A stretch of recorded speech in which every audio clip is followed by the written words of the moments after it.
Welcome to the second lecture of the educational program. Today we will discuss about values-based practice.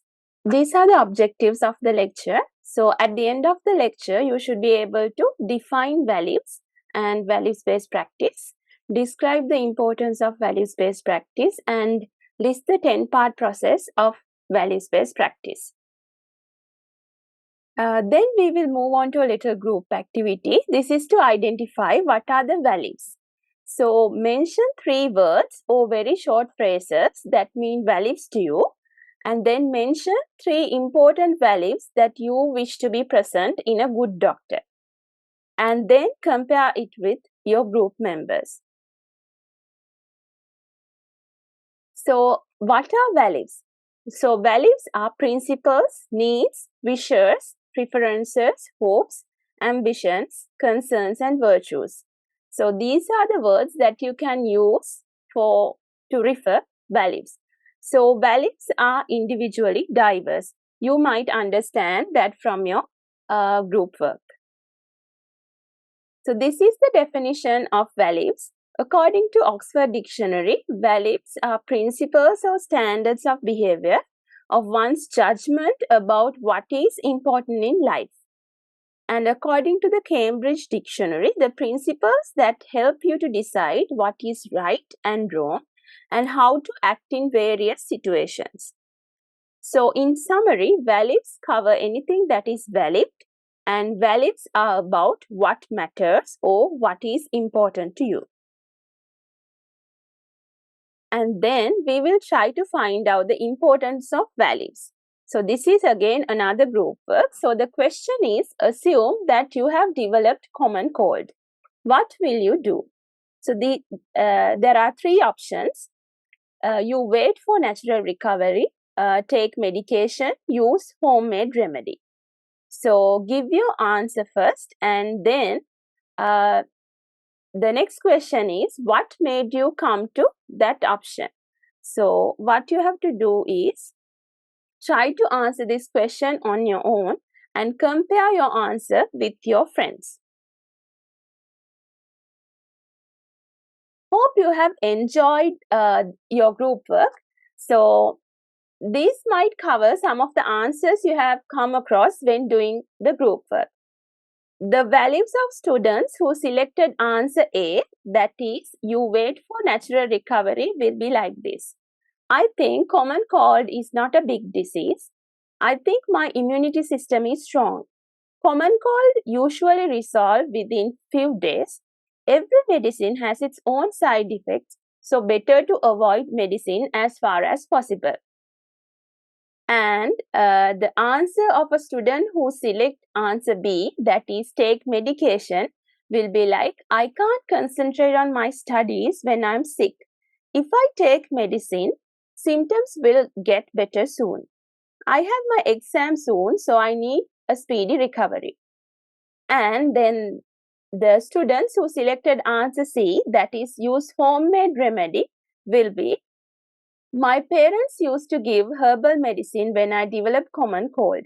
I think home remedies are effective in common cold. I think I will get better if I take enough meals and good sleep. As you can see, the values will change the management options you are going to select. So, values are action guiding. And you can see that this is a very simple disease. But when it comes to complex diseases, there will be vast range of values and differences in actions or treatment options that patient will select according to their values. So values are highly complex and differ among populations, cultures, religions, and individuals. And what is universal is that everyone has their own values, and the team members you are working in the healthcare setting, and the patients you will serve are no exception for this. So then there are several points of conflicts when you are working as doctors. For example, between evidence and ethics, and between physicians and other professionals, and between healthcare team and the patient parties like patient and family, and biomedical aspects and psychosocial aspects. So it is important to apply evidence-based practice and values-based practice to better clinical decision making. And regarding the evidence-based practice, I thought of reminding you the things we discussed earlier in last week. So in EBP, we have to find out the best scientific evidence and utilize our clinical expertise as well as patient values to come to a better clinical decisions. So in this, the patient values will be covered in the values-based practice framework. So values-based practice is a skills-based approach to working more effectively with complex and sometimes conflicting values in clinical decision making. So both evidence-based practice and values-based practice are always important to optimize clinical decisions. And we mentioned complex values and conflicting values in the last slide. So I would like to give you an idea about complex values and conflicting values. So complex values are values that mean different things to different people. For example, best interests. And conflicting values are values that are in conflict with one another. For example, between the best interests of patients and the freedom of choice or autonomy. So those are the complex and conflicting values. And VBP is a wider framework. In healthcare, values are often synonymous with ethics. Values, however, are much wider than just a narrow view of ethical principles. And as I mentioned, values cover anything that is valid. So they are used to weigh evidence in order to reach a decision and choose a particular action. And it includes other frameworks such as clinical ethics, professionalism, medical humanities, patient-centered medicine, psychosocial models, narrative-based medicine, and decision analysis. And this is the process of VBP. So the premise of VBP is mutual respect for differences of values. And the point is balanced decision making within a shared framework of values. And the process has 10 basic parts that are categorized to clinical skills, professional relationships, science, and VBP. So the clinical skills are awareness, reasoning, knowledge, and communication skills.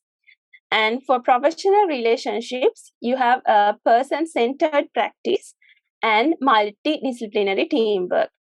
For science and VBP, we have 3 principles that are 2 feet principle, squeaky wheel principle, and science-driven principle. And the 10th part is partnership. So we'll go one by one to get a better understanding of each part.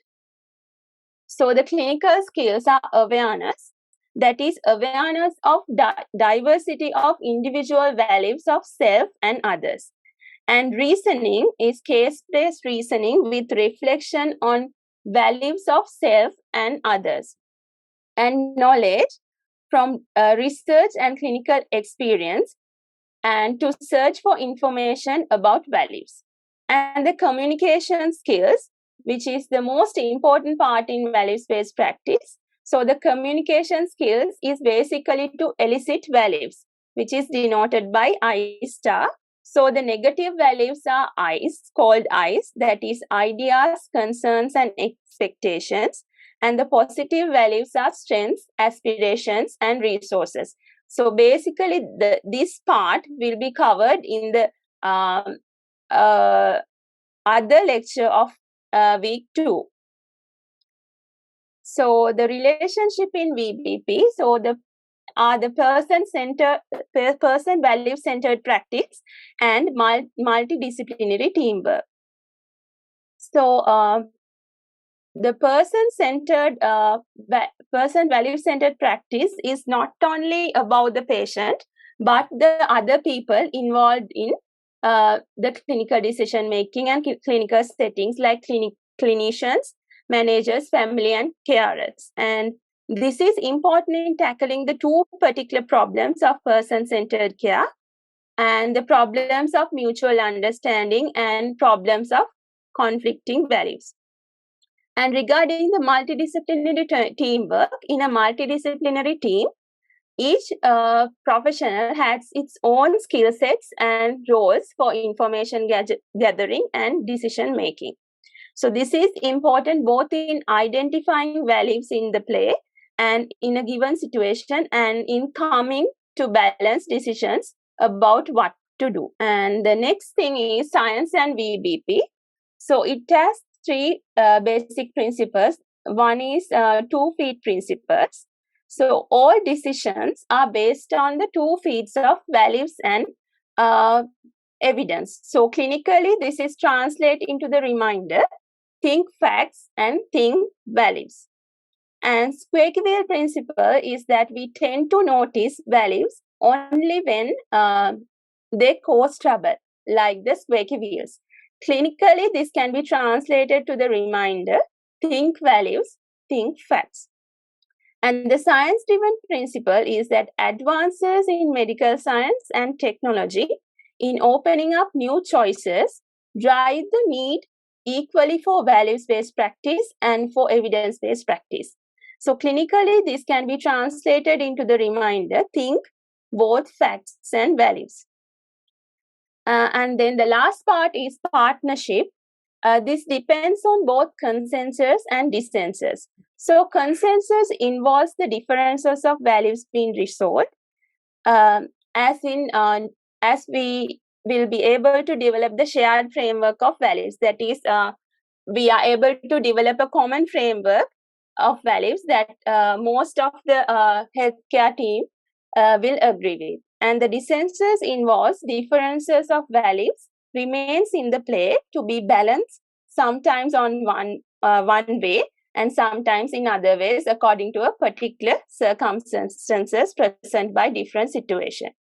And formulating a partnership through agreeing to disagree is an important skill to develop when we practice as doctors. And most of the time, we do not have 100% agreement of all parties. So it is like a power game to get the consensus. So then we'll go to a little group work, and I will read this for you. Mrs. Dias was referred to an orthopedic surgeon with a painful arthritic knee.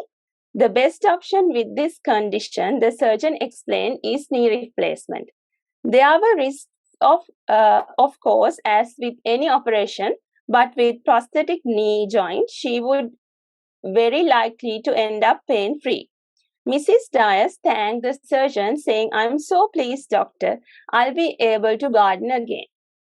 "Well, tell me a bit more about that," the surgeon replied. "You see," Mrs. Dias explained, "it's not the pain I'm worried about. It's the fact I can't bend down well enough to do my gardening." The surgeon explained that with the prosthetic joints currently available, she would no more mobile and possibly less so post-op. After a brief further discussion, Mrs. Dias opted for conservative management. So your task is to do what do you think about the above conversation? Basically, the positive and negative points, and what are the take-home messages from the above scenario. So we'll try to do this group work. Hope you enjoyed the group work. So shared decision making based on dialogue about values is important clinically because it improves patient outcomes and offers a time and cost-effective way of providing evidence-based care. The story of Mrs. Dias's knee highlights this point. Most of people in Mrs. Dias's situation would have wanted knee replacement because for most people, getting rid of pain is their priority. But for Mrs. Dias, being able to garden again is the most important point rather than pain relief. If the doctor didn't explain this to her, this would have made a bad situation worse by further reducing her mobility. This is why this decision made with the surgeon and Mrs. Dyers opted for conservative management. Likewise, in clinical decision making, we need to incorporate both evidence and values to improve the health outcomes and patient satisfaction. So this will be the end of today's session, and thank you very much for joining today. And I have uploaded the recorded video of the second lecture of week 2. So please go through it, and it will contain basically the communication skills part of the values-based practice, which is the central or the most important part in values-based practice. It contains some scenarios and stories. Hope it might be interesting for you. So please do watch the video and try to do the group work in Google Classroom. So thank you very much for joining me today.